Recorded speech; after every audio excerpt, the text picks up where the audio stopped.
এখন রোদের ভিতরে দাঁড়িয়ে রয়েছে, এখন টিকিট পাইতেছি না, এখন বলতেছে ব্যাট। তাহলে আমরা অনলাইনে কাটে ভালো ছিল, আমরা 8-10 জন লোক আছি টিকিট কাটার জন্য, এখন আমরা টিকিট পাইতেছি না, 40 টাকা করে ব্যাট নিতেছে। এটা কেমন ধরা কথা? এটা কেমন স্বাধীন হলো দেশ? এটা এটা আজকে পর্যালোচনা করবে তারা, এটা নিয়ে পর্যালোচনা করার তো কালকে হয়তো সিদ্ধান্ত বলবে তারা, কিন্তু এটা হয়তো কি খবর?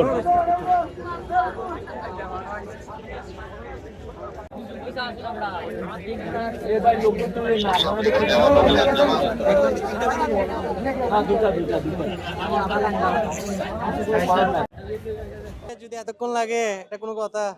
8টার দিকে আসছি ভাই, এখন বাজতেছে 2টার কাছাকাছি চলে আসছে, 1:30 হয়েছে। এখনো কোনো কার্ডের কোনো টিকিটের কোনো খবর নেই। মানে এই যেটা মানে ওই আপনার ব্যাট বাড়াইছে, এটা কমানোর কোনো গিয়ে নেই, নিচ্ছে এটা কেউ কমাতে পারে নাই। তাছাড়া যদি সকাল থেকে নিয়ে ফেলতে ভালো হতো আর কি, আন্দোলন করেও তো কিছু হয় নাই। সকাল 6টা বাজে আসছি ভাই, এখন সিরিয়াল পাচ্ছি না ভাই। ঠিক আছে, ভোগান্তি বলতে রোদের ভিতরে দাঁড়িয়ে থাকা যায়? ভোগান্তি বলতে মূলত 7টা বাজে আসছি, এখন কি রোদ করতেছে, মাথা ঘুরাচ্ছে, এখন টিকিট পাচ্ছি না, ভোগান্তি এটাই আর কি।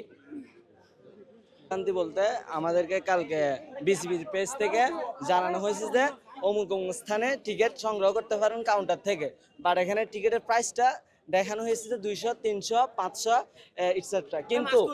কিন্তু আমাদের এখানে বলে না যে ব্যাট দিতে হবে। ব্যাট একমাত্র অনলাইনে, সেটা আমরা জানি সবাই, অনলাইনে ব্যাট দিতে হবে, কিন্তু আমাদেরকে অফলাইনে ব্যাট দিতে হবে কেন? আমরা স্টুডেন্ট মানুষ, আমরা ব্যাট দিতে পারবো না। তো এটা নিয়ে আজকে সকাল থেকে হয়েছে। এখন অবশেষে পর্যালোচনা করার পর আজকে বলছে যে ব্যাট সহ সংগ্রহ করতে কালকে এটা সমাধান করবে বিসিবি। তো এটার উপর আমরা অটল আছি এবং আশা করি কালকে সমাধান করবে।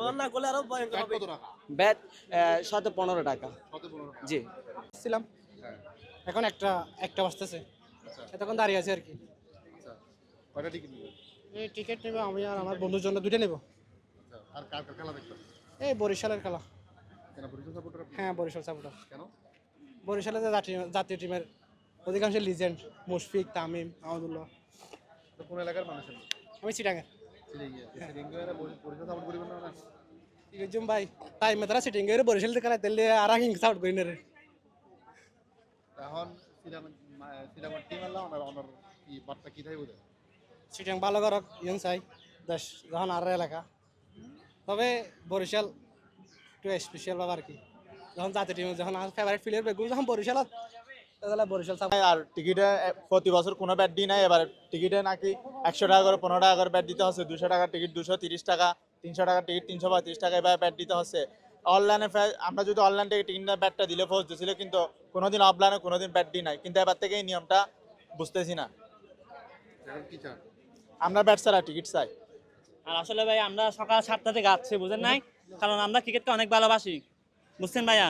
তো আমরা টিকিট আগে আমি প্রায় 3 বছর 200 টাকা করে নিতাম, তখন 30 টাকা, তবুও মনকে শান্তি দিতে, কারণ আমরা ক্রিকেটকে অনেক ভালোবাসি। তো আমরা 30 টাকা না 60 টাকা হলেও আমরা নিব, কিন্তু আগামী ম্যাচ থেকে যদি 200 টাকা যদি 1 টাকা যদি বাড়তি নেই, তাহলে আমরা এটা মানবো না, এটা আমরা মেনে নিচ্ছি, বুঝছেন ভাইয়া। কারণ প্রথম খেলা যেহেতু নিচে নাই, সমস্যা না, কারণ আমরা ক্রিকেটকে ভালোবাসি, এটা আমাদের আবেগ, বুঝছেন। যদি আগামী নেক্সট ম্যাচ থেকে যদি 200 টাকা যদি 1 টাকা যদি বাড়তি নেই, তাহলে আমরা এটা মানবো না, বুঝছেন। আমরা যদি না দেখে খেলা এখানে দেখবে কি, আমরা সবাই স্টুডেন্ট, আমরা কোচিং না করে এখানে আসছি সে সকাল 7টা থেকে, এটা আমাদের অপরাধ যে আমরা ক্রিকেটকে যে ভালোবাসি, বুঝছেন ভাই। যদি আগামী ম্যাচ থেকে যদি 200 টাকা যদি 1 টাকা বাড়তি নেই, তাহলে আমরা এটা মানবো না। যদি সকাল থেকে টিকিটটা দিত, আরে কালে ছবি পারিব কোন না? ব্যাট না নেওয়া উচিত, মূলত হচ্ছে আগামী পরের ম্যাচ থেকে যদি না নিতে পারে বা এবার কেন নিচ্ছে, কারণটা কি, লজিকটা কি আছে? না নিতে পারত। আবার একটু বুঝে বলুন, মানে দর্শক বুঝে না, আবার একটু বলুন। বলতে চাচ্ছি যে এইবার যেহেতু ব্যাটটা নিচ্ছে, এর পরের ম্যাচ থেকে ওরা বলতেছে এর পরের ম্যাচ থেকে ব্যাটটা নিবে না, তো এইবারে কেন নিচ্ছে, নেওয়া হচ্ছে, কারণটা কি? না নিতে পারতো, তাই না? এটা 40 টাকা, তো এটা তো অভিযোগ হবে। সকাল 7টা বাজে দাঁড়িয়ে যাওয়ার মধ্যে টিকিট পাইছি না, এখনো টিকিট ছাড়তেছে না। তো ওই এখন রোদের ভিতরে দাঁড়িয়ে রয়েছে, এখনো টিকিট পাইতেছি না, এখন বলতেছে ব্যাট। তাহলে আমরা অনলাইনে কাটে ভালো ছিল, আমরা 8-10 জন লোক আছি টিকিট কাটার জন্য, এখন আমরা টিকিট পাইতেছি না, 40 টাকা করে ব্যাট নিতেছে। এটা কেমন ধরা কথা? এটা কেমন স্বাধীন হলো দেশ? আমরা তো অনলাইনে টিকিট কাটতেছি না, আমরা অফলাইনে সরাসরি এসে যদি এখানে ব্যাট দিতে হয়, তাহলে এসে তো বড় দুর্নীতিবাজ আর কোনো কিছু নেই। আসলে বাংলাদেশের দুর্নীতি আগের মতো রয়ে গেছে, কারণ আমরা অনলাইনে টিকিট বুকিং করতাম তাহলে একটা কথা ছিল, বাট এখানে সরাসরি এসে যদি পার প্রতি আমার 100 টাকার 15% যদি 15 টাকা ব্যাট হয়, তাহলে এটা তো মানা যায় না। তো তো এই সমস্যা নিয়ে হচ্ছে আমরা সামনের দিকটা একটাই দাবি, এই সমস্যা দুর্নীতিবাজদের আমরা সবার সামনে মুখোশ ফাঁস করে দিতে চাই, এর পেছনে কারা জড়িত আছে।